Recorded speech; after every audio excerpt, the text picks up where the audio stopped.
Greetings, YouTube. I've been lucky. Never in my life have I ever had to suffer from food insecurity. Food has never been very far from me, as the 230-pound point I reached at one time in my life will attest to. In fact, my relationship with food has been difficult because, overweight and trying to lose it. Now I'm diabetic. But a lot of Americans aren't as lucky as me. They don't have food security. Some of them have never had food security.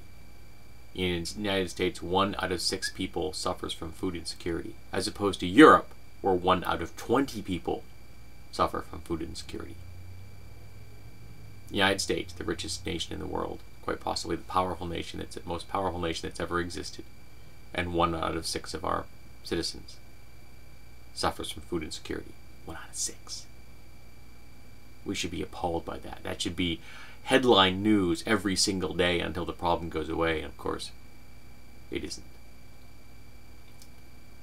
And the face of hunger has changed. It isn't just homeless people or single parents living in squalid conditions. It's middle-class Americans. It's retired teachers. It's people with full-time jobs working really, really hard to pay all their bills. The number of food kitchens in America, the food pantries, has blossomed. There were hundreds at one time in America. Now there's 50,000 of them. And even though with 50,000 food pantries, it still is a drop in the bucket. And when I mean a drop in a bucket, I mean a drop in a bucket. Those 50,000 food pantries provide 4% of our need. 4% of our need. The rest of what we need in America for food comes from federal tax dollars. So anybody who's going to comment below that, people need to just tighten their belts or need to, we need to invest more in private charity or something like that, that's bullshit. I'm calling you on that right now. We need to help each other. Or we need to eliminate hunger in America. There's no reason it exists. Now, I'm going to link to 2 articles, one on Metaphysical Filter, and the other one, I believe it's on the National Geographic. And the National Geographic one has lots of good images and some graphics and some data that you need to look at. But one of the things that horrifies me about this entire topic, and I've just related to it when I call people out on that, is that people attack the hungry individuals and not the problem. They say, well, it's the hungry people's problem. The poor people, they're the ones that are the problem. They aren't budgeting right, or they're eating bad food, or anything under the sun other than accepting the reality that in America, hunger exists and that we need to address it. We need to stop attacking the people who are hungry and start to address the problem at hand. Now, some of this is the golden era myth. And the problem is that at one time in America, there was a segment of our population that did really well. But they did really well because they were sitting on the top of a heap of a whole lot of discrimination and prejudice and bigotry that kept them up at the top of that heap.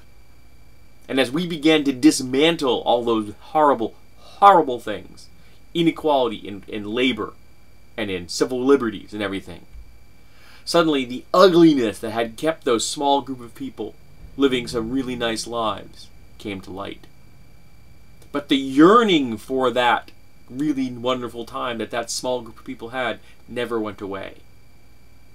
And they had conveniently forgotten or never even thought about the fact that the reason they had those really nice lives is because they were sitting on the top of a heap of a lot of ugly, horrible things. They could just ignore it. Because it was convenient to ignore it. Just like it's convenient now to ignore the problem and attack the hungry people themselves. So stop doing that. Stop telling hungry people how they need to live. And let's address the problem of hunger. Why do we have hunger in America? What can we do? And we need to address that problem realistically. And part of that is we have to stop holding on to that golden era. We have to realize that golden era was only a golden era for a very small segment of our culture. It may have been a vocal segment. It may have been a segment that was seen on television, in news programs, and in TV series, and in movies, and in songs. It may have been a overrepresented segment of our population, but it was not the whole population, and it only existed because it sat on top of a heap of ugliness and discrimination and disenfranchisement. And now that we've begun to dismantle that, a lot of people have to look down and see what they've been standing on for their entire lives, and they don't like it. It terrifies them to the knowledge that they benefited from all of those things. And a very tiny percentage of them are happy that they benefited, and they want to return to that world. And I call those folks immoral. But most folks just don't know how to handle what the reality is. The reality that they lived good because other people lived bad. And we need to stop that. We need to fix that.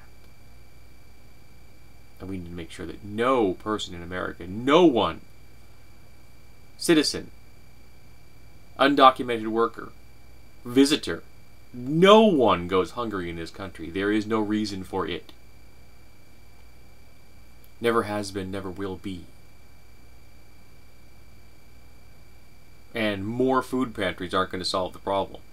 What's going to solve the problem is changes on a vast and cultural level, so that we stop undermining the SNAP programs, the supplemental nutrition programs, which we've reduced by billions of dollars because Congress cares more about giving tax breaks to corn subsidies and big oil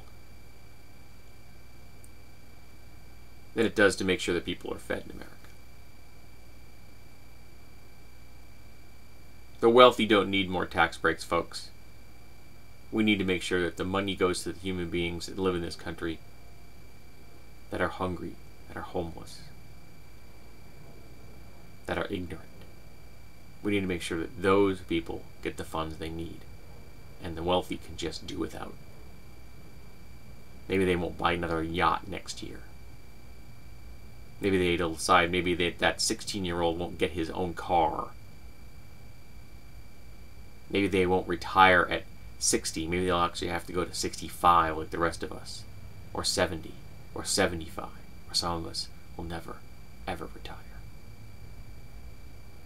We need to make sure that the American people are taken care of. And not just a tiny little sliver of the top, but all of us. There's no reason that hunger exists in America. Never has been. Never will be. And we need to address it. We need to stop ignoring it. We need to make sure that nobody goes to bed tonight